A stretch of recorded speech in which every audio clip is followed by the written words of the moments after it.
Hi, this is Brandon Salmons from Balanced Equestrian, and as a series of videos that we're doing, we decided to talk about the tack that we use on our horses, mules, and donkeys. And one of the things that comes up a lot with clients is their saddle pads. And we all know that if the saddle doesn't fit, if the tree of the saddle doesn't fit the animal, you're going to have issues. But we don't talk a lot about padding or how the pad can make or break your fit. And obviously, if the tree does not fit, the pad's not going to necessarily make it fit, but you can cause problems with a pad. And so we have been pretty picky about the pads that we use on our animals, and there's a few reasons why. And I'm not tied to any brand. A lot of brands out there use really good materials, but I still don't like maybe the design or how it functions on the animal's back. So this is a very normal Western pad. This is a wool felt pad, and you see pads like this all the time. And there's a few things that I'm not in love with it. So one thing is that the way the pressure comes through, this design you would think would alleviate pressure at the wither, but we actually see that it accumulates pressure here and here quite a bit. And so often this part of the pad will be pressed down hard on the front of the wither, even if there's some relief here. So one thing that we've done, if you have a pad like this, is we've come in and just cut a slit here and open that up. And it's no longer attached, but it shouldn't really make a big difference with fit. We've done it in the past. And that can help. The other issue is that if you look at this pad from the side, it's actually quite straight. So for a horse or a mule or a donkey that has a very straight back, or a horse with a straight back, this may not be a big issue. But for many horses and some mules and donkeys, you need more contour because their back is shaped differently. The other issue with this pad is that if you look at the material is all the same level all the way through. So here in the center, the two pieces of material come together, but there's no gap for the spine. So horses like spinal clearance, but mules and donkeys, they tend to have spines that are more prominent than horses. And so I think spinal clearance is even more important. I have another pad that's very similar. Different brand, but it's very similar. It's a wool felt with a canvas top. Same kind of thing. And here, where this one pulls apart, you can see there's a gap here, so you would think, oh, there's spinal clearance. But in fact, when it's on the horse's back, that gap closes together. Again, there's nowhere for the spine to be comfortably. So this is a brand that we use. This is made by the same company that makes most of our saddles, and that brand is Double Diamond Equine. And so again, it looks very similar.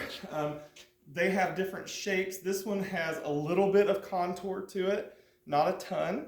And you can see that it's open at the back and the front. So oftentimes you'll see mules and donkeys, especially that in the SI area or maybe a little in front, they'll have a little bump there in their spine. And it has been caused from pressure with the saddle and pad in the past, and their spine will actually calcify there. And we've seen that on lots of animals. This keeps it nice and open. And then if I flip this open, sorry, this pad's very dirty. We use it every single day.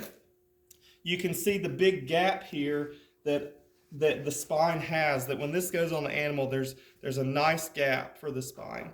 So I have padding on both sides and then nothing in the middle for the spine to hang out and not have pressure on it. This pad is also shimmable, so if you had a reason to shim, this velcros apart and you could place shims all the way through this pocket. Some pads have 3 little pockets or something like that, but then it really limits you where you would put a shim. So we don't typically have to do a ton of shimming but it can be really helpful to make your animals more comfortable, especially things that we get in training that maybe their back is a bit atrophied and we're building muscle, so eventually the saddle will fit better, but it currently doesn't. Here's another brand. Again, this one's well loved. This is made by Thin Line. And we'll talk more about foam here in a second, but this pad has a sheepskin, a real wool sheepskin underside. Again, it's dirty and well loved. But it has the Thin Line compressed foam on top. And then again, it has a pocket that you can put things in and shim. So this has a foam shim all the way through. So what you can't see probably in the video is that we have these foam inserts all the way down this pad, and it allows us to create height on both sides of the spine, but then still give a channel down the center. So I can feel the difference in the thicknesses, even if you can't see it that great in the video. The next two are made by Skeeto, but it's the same idea. There is padding on both sides and then a channel down the middle, and this one actually velcros apart. So you have shims, you can shim all the way through. This pocket's huge, and then you can bring these inserts out so you can clean them, like I obviously need to. This one's the same thing. This has a little bit thinner foam in it right now, but you can see in this one there's pockets of foam on both sides and then a big spinal clearance all the way down. This is an English version made by another brand. I'm trying to show you, I'm not married to any brand, but this one opens in front, and then it has inserts in this hole, so it goes all the way back, this big pocket that you could shim if you needed to. And then the underside, you can see, because it has foam on both sides, it creates this nice channel for the spine. So one of the other things that I really like about some of these pads that we use is that you really need most of your padding under the tree. So in a Western saddle, the tree has two bars that go down the horse's back, the gap in between, and then the bars don't go very low. But often Western saddle pads have a lot of bulk right under here where your leg would be.